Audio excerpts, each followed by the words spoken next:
उन्होंने सोचा कि अब मेरे ऊपर बुढ़ापा है तो मुझे अब राजपाट करना छोड़ देना चाहिए और मुझे जो है वन में भजन करने के लिए जाना चाहिए और राजपाट अपने बड़े बच्चों को यानी उग्रसेन को दे देना चाहिए।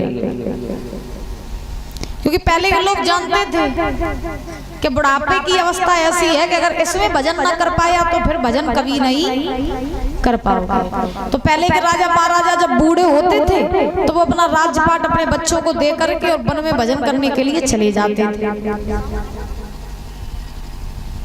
तो वो भजन करने के लिए वन में चले जाते थे। और आजकल तो लोगों के ऊपर बुढ़ापा आता है तो वो भजन नहीं करते हैं। वो बुढ़ापे पे महाराज बूढ़े मठ पे कलरी फेर के महाराज घूमत रहा है। क्योंकि कभी कहते हैं बड़े सुंदर भाव कि आएगा बुढ़ापो नहीं जानी रे, कि आएगा बुढ़ापो नहीं जानी रे, ओ दगा दे गई जवानी, आएगा बुढ़ापो नहीं जानी रे, दगा दे गई जवानी।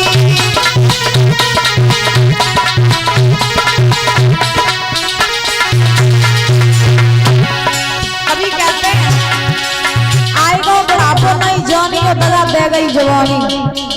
आजकल कभी बुढ़ापो आ जाए कभी जवानी चली जाए पता ही नहीं चलता। पहले का होतो के बूढ़े होते लोग तो भजन करने में लग जाते, मोह माया त्याग के जंगल में चले जाते, भगवान में लीन हो जाते। अब आजकल बूढ़े होते तो महाराज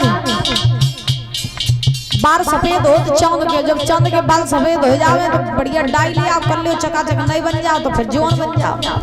तो पता ही नहीं चलता कि कोई बूढ़ो है कोई जवान है।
जवानी पहलो बुढ़ापो बालन पे आयो तब डाई ने करी मेहरबानी, दगा दे गई जवानी।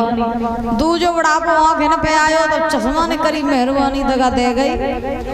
हाँ तो कहने का अभिप्राय कि भाई आजकल लोगों के ऊपर बुढ़ापो नहीं आता। आज 20 साल को लड़का 60 साल को डोकरा बराबर ही होते। 20 साल को लड़का जो है वो महाराज चलो मान लो तो 9 है, लेकिन आजकल के बूढ़े जो है ज्यादा बेवकूफ नहीं खाते हैं, डुकरियां को दबानों संगे भाग जाते और समझी समझने वाले भाग जाते। कहा बताए महाराज बड़ी समस्या है। अब कलयुग की रीतियां हैं, क्या करो जाए। वो कुछ लोग तो ये कहते हैं बोले उम्र हो जाए कोई दिक्कत नहीं, शरीर बूढ़ा हो जाए लेकिन दिल बूढ़ा नहीं होना चाहिए। दिल तो हमेशा जवानी रहता है। बोलो गोविंद भगवान की एवं प्रेम से बोलो राधे राधे।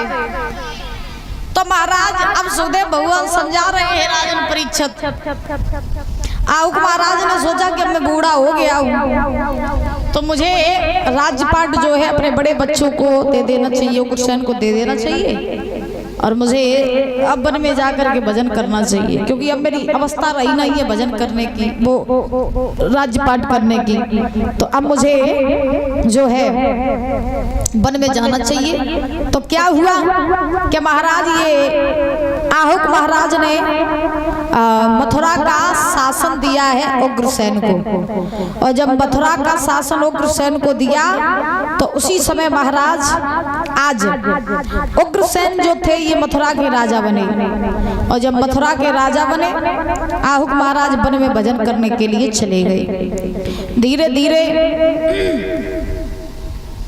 उग्रसेन जब राजा बने हैं तो ये बड़े अच्छे राजा हैं, प्रजा को पिता के समान जो है पुत्र के समान लालन पालन कर रहे हैं, प्रजा भी इन्हें पिता के समान लाड़ दुलार कर रही है, बड़ा प्रेम करती है प्रजा राजा उग्रसेन को, और उग्रसेन भी प्रजा को बड़ा सम्मान करते हैं, बड़ा लाड़ करते हैं।